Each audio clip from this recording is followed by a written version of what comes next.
Alistair Scott. Mr. Speaker, this bill is very good.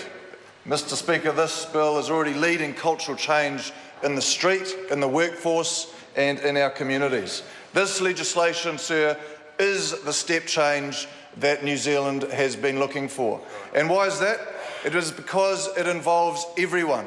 The responsibility for health and safety of the workers is the responsibility of everyone, from the PCBU, the boss, the officer, but most importantly, sir, it is the responsibility of the worker, and that's all outlined in the bill. Mr. Speaker, a lot of discussion has been on Section 65(3), which is the health and safety representative that has been discussed.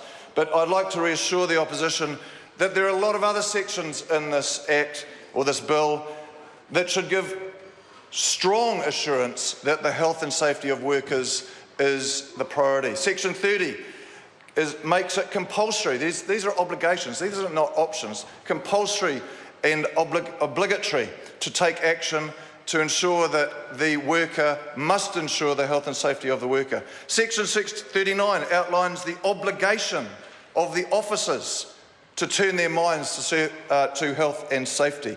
Section 40 outlines what workers must do. Workers must turn their minds to health and safety for themselves and for their co-workers. Section 61 outlines what a PCBU must do.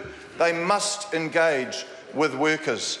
And Section 64 tells us what a worker must do. They must participate in the health and safety of themselves and of the workplace.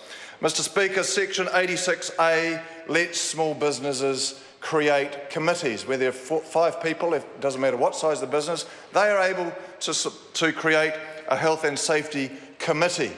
And there is a resolution process if there is a rogue employer. If there is a rogue employer, that there is a resolution process for this bill. So I'd like to reassure the House that this is a game-changing, step-changing piece of legislation, and I commend it to the House.